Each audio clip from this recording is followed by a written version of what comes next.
경제를 살리는 경제민주화가 돼야 되겠죠. 네. 그러면 아까 이제 후보자 토론회에서도 나왔지만 기존 순환 출자된 부분에 대해서 그거를 어떻게 해소하느냐. 그러니까 의결권 제한의 문제, 또 3년 유예를 주고 해소하는 문제. 뭐 문재인 후보 하시겠다는데 박근혜 후보는 그렇게 됐을 경우에 거기에 막대한 돈이 들어가는데 그 돈을 차라리 투자와 일자리에 쓰겠다는 거 아니겠습니까? 그 다음에 외국 기업의 적대적 M&A 이거를 막기 위해서 경영권을 보호하기 위해서 또 우리 기업의 대주주들이 그 돈을 써야 되는데 그 돈을 투자와 일자리로 돌리는 게 현실적인 해법이 일자리 창출에도 그렇고 성장 동력을 유지하는 것도 그렇고 그런 맥락에서 하자는 거죠. 네. 그러면 김정인 위원장이 내놓은 것 중에 대규모 기업 집단법이라고 있습니다. 그걸 박근혜 후보가 채택을 안 했는데 그거를 민주당에서는 비난을 해요. 경제민주화 후퇴했다고.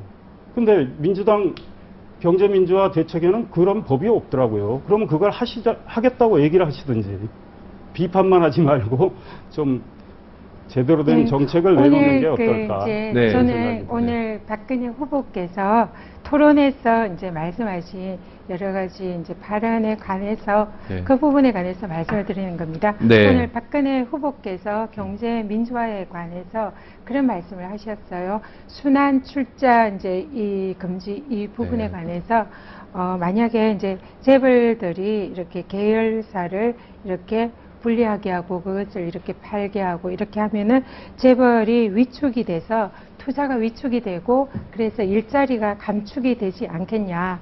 그렇기 때문에 그러한 부분에 대해서 순환 출자를 금지하는 것은 바람직하지 않다. 그런 취지로 말씀을 하시고 경제 민주화라는 것은 중소기업이 중견기업이 되고 대기업이 되는 이런 게 이제 경제 민주화가 아니냐.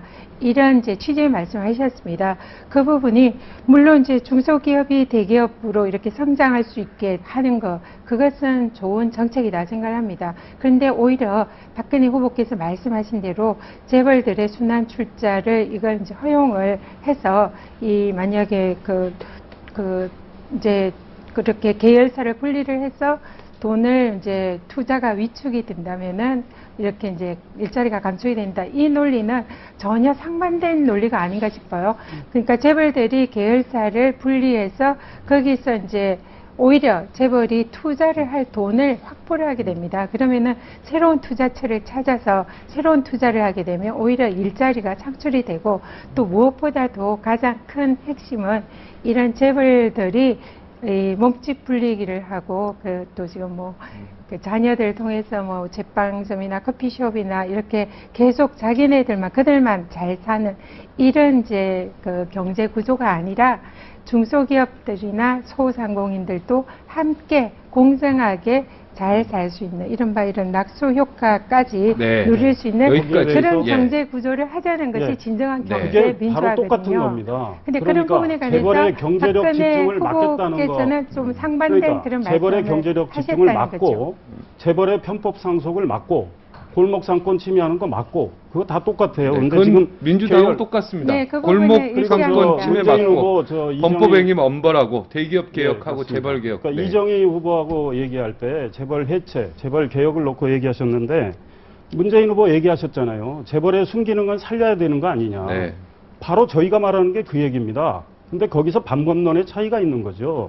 그런데 노무현 정부에서 기존에 순환 출자된 걸 해결하겠다고 했는데 못했어요. 왜? 현실적으로 그게 부작용이 많아서라고 판단했기 때문에 그런 겁니다. 근데 이제 와서 다시 들고 나오는데 그걸 안 했다고 재벌 후퇴, 아니 경제민주화 후퇴했고 재벌 보호한다, 비호한다 이렇게 정치 공세를 하는 건 사실은 논리에 맞지 않고 아니요, 합당하지 않고 그런 그다음에 뜻은 아니고요. 계열 분리 네. 명령제는 안철수 전 후보가 주장을 했는데 문재인 후보는 안 하시겠다고 해서 공약에 안 들어간 거 아닙니까?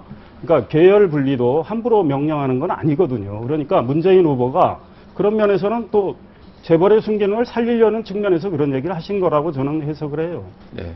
자, 이제 어려운 얘기거든요. 이게 경제가요.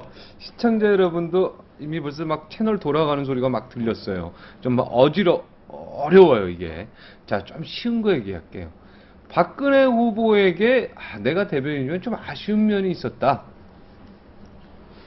참 어려운 질문이죠, 이거 본인한테. 예, 일단 네. 좀 각자 자기 후보에게 좀 아쉬운 점 좀 얘기할까요?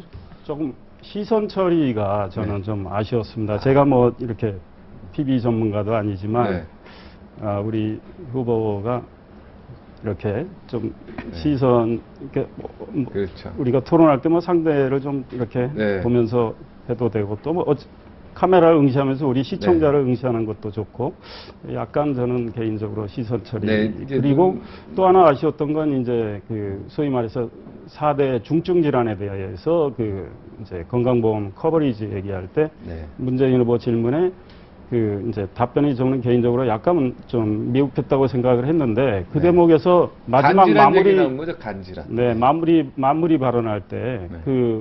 설명을 잘 하시더라고요. 그래서 네. 뭐 그거는 뭐 잘 됐다고 생각을 하고 네. 그렇습니다. 하여튼 그 시선 처리 이런 게 이정희 후보 잘했어요.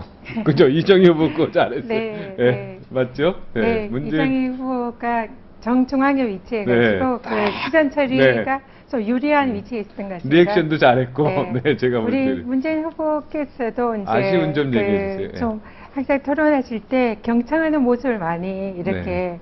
보이십니다. 그래서 이렇게 항상 상대방을 보면서 네. 말씀을 하시는데 이제 그렇게 TV 화면에서 보는 시청자의 눈에는 좀 더 후보와 이런 이제 시선을 바라보고 대화하듯이 하고 싶은 이제 그런 느낌에 약간은 좀 부족한 점이 있었다 이런 생각이 들고요.